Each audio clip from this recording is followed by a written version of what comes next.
اور بعض اوقات وضو میں بہت زیادہ پانی خرچ کرتے ہیں لوگ، تو اس کے بارے میں کیا حکم شرع ہوگا؟ دیکھیں، واضح حدیث موجود ہے، نبی کریم صلی اللہ علیہ وسلم نے وضو کرتے ہوئے پانی میں اسراف سے منع فرمایا، اگرچہ نہر فرات کے کنارے کوئی وضو کر رہا ہو، سرکار نے منع کیا ہے۔ تو اچھی طریقے سے وضو کا مسئلہ ہمیں سمجھنا چاہیے کہ اعضائے وضو کو 3 بار دھونا فرض ہوتا ہے، یعنی جو چہرہ ہے، ہاتھ ہیں اور پیر ہیں، ان کو 3 دفعہ دھونا فرض، اور سر کا 1 بار مسح کرنا ہوتا ہے۔ ایک بار دھونا فرض اور 3 بار سنت ہے، اور سر کا مسح کرنا ہوتا ہے، تو 3 بار دھونا ہوتا ہے۔ دھونے کی تعریف فقہا نے لکھی ہے کہ جس جگہ کو دھو رہے ہوں اس پر کم از کم 2 بوند پانی بہہ جائے۔ اس لیے گزارش یہ ہے کہ جیسے آپ پانی لے لیں، اس کو اس طرح ہاتھ پہ ڈال کر 6 بوند گرا کر دیکھیں، اور پھر دیکھیں کتنا پانی گر کے بہا ہے، بس اتنی تری درکار ہوتی ہے۔ تو 2 بوند میں گویا کہ 1 دفعہ دھلتا ہے، 4 بوند میں 2 مرتبہ، اور 6 بوند میں 3 مرتبہ دھل گیا۔ تو اتنا بس پانی چہرے پہ درکار ہے، اگر آپ اتنا پانی بہا لیتے ہیں تو وہ دھل گیا۔ مثلا کسی کے بڑے ہاتھ ہیں، اس نے یوں پانی لیا اور یہ 1 دفعہ ہی ڈالا، اور یہ 6 بوند پانی بہہ گیا، تو یہ 3 دفعہ دھونے میں شمار ہو جائے گا۔ یعنی پانی اتنی مرتبہ، یعنی 3 مرتبہ پانی ڈالنا لازم نہیں ہے، 6 بوند پانی بہائیں گے تو چہرہ دھل جائے گا، وہ چاہے 1 بار میں کیوں نہ ہو۔ عوام کی سہولت کے لیے بعض اوقات آسانی کے لیے اس طرح بتا دیا جاتا ہے 1 دفعہ ڈالیں، 2 دفعہ ڈالیں، 3 دفعہ ڈالیں، لیکن صحیح مسئلہ جو میں آپ کی خدمت میں عرض کر رہا ہوں کہ پہلے آپ چیک کر لیں کہ 3 دفعہ یعنی 6 بوند پانی بہنے سے کتنا پانی آپ کو نظر آئے گا، اتنا چہرے پہ آپ کو بس بہانا ہے۔ اب ذرا غور کر لیجئے گا، اس کو اچھی طرح پریکٹیکل کر لیں، 6 بوند اس طرح گرا کر دیکھ لیں، اور پھر جو وضو کرنے والے حضرات ہیں وہ خود غور کر لیں کہ بیسن پہ کھڑے ہو کر یا مسجد کے وضو خانے پر بیٹھ کر کس قدر زیادہ پانی خرچ کیا جا رہا ہوتا ہے۔ وہ 6 نہیں بلکہ 6000 بوندیں خرچ کر رہے ہوتے ہیں۔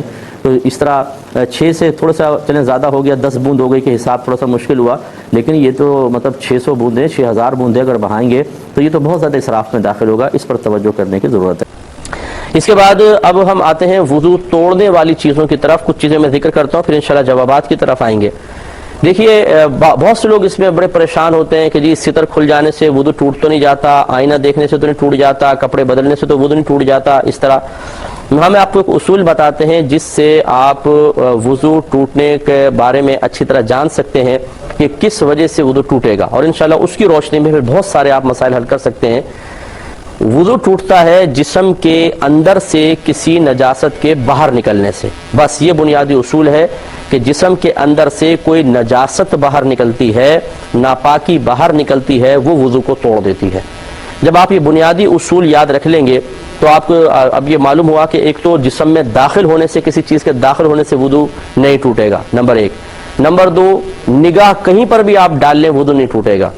نمبر 3، آپ کوئی جیسے اب نگاہ ڈالنا مطلب بد نگاہی ہو گئی، یا کوئی کھلا ہوا ستر دیکھ لیا یا آئینہ دیکھ لیا، نگاہ سے وضو نہیں جایا کرتا ہے۔ میں عرض کر رہے تھے کہ وضو ٹوٹنے کے سلسلے میں ایک بنیادی اصول یاد رکھیے گا کہ گندگی کے، نجاست کے بدن سے خارج ہونے سے وضو ٹوٹتا ہے، بس۔ چنانچہ کسی چیز کے جسم میں داخل ہونے سے وضو نہیں ٹوٹے گا۔ نمبر 2، آپ نے کہیں پر بھی نگاہ ڈالی، اس سے کوئی وضو نہیں ٹوٹے گا۔ نمبر 3، آپ کے ظاہری بدن پر کوئی نجاست لگ گئی، اس سے بھی وضو نہیں جاتا ہے۔ لائن ڈراپ ہو گئی ہے، تو چنانچہ اب کچھ جسم سے جو گندگیاں خارج ہوتی ہیں ان کے بارے میں کلام کر لیتے ہیں۔ نمبر 1، یہ جو عموماً ہم پیشاب وغیرہ کرتے ہیں یا مطلب بڑا استنجا کرتے ہیں، انہیں مخرج معتاد کہتے ہیں۔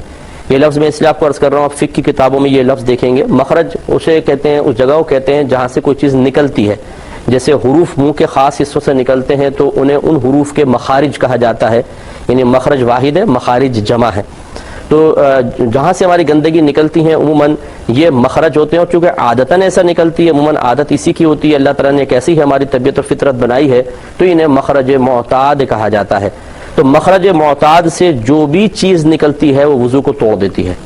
یہ بس ایک بنیادی اصول یاد رکھیں، مخرج معتاد سے جو بھی چیز نکلے، چاہے وہ پیشاب ہو، بڑا استنجا ہو، خون حیض ہو، نفاس ہو، یا مزی ہو، ودی ہو، مادہ منویہ ہو، یہ سب کے سب وضو کو توڑ دیا کرتے ہیں۔ ہاں، لیکن ایک اس میں فقہا کا اختلاف رہا ہے کہ یہ بہنوں کو ایک مرض ہوتا ہے لیکوریا کا مرض۔ اس میں عموماً مطلب عام نارمل حالت میں بھی پانی کا اخراج ہوتا رہتا ہے، اور یہ تو اس میں اتفاق ہے کہ یہ پاک ہوتا ہے، کتنا ہی کپڑوں پر لگ جائے کپڑے بالکل ناپاک نہیں ہوں گے۔ لیکن مسئلہ یہ ہے کہ کیا اس سے وضو ٹوٹے گا کہ نہیں ٹوٹے گا؟ تو بہت سے فقہا نے یہی فرمایا کہ اس سے وضو نہیں جائے گا.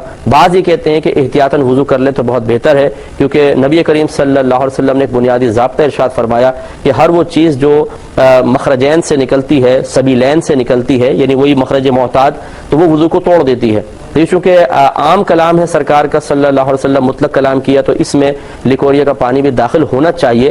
تو اس لیے بعض کہتے ہیں کہ اس سے وضو ٹوٹ جائے گا، لیکن اکثر فقہا اسی پر ہیں کہ لیکوریا کے پانی سے وضو نہیں جائے گا. باقی جو کچھ خارج ہوتا ہے مخرج معتاد سے وضو کو توڑ دیتا ہے.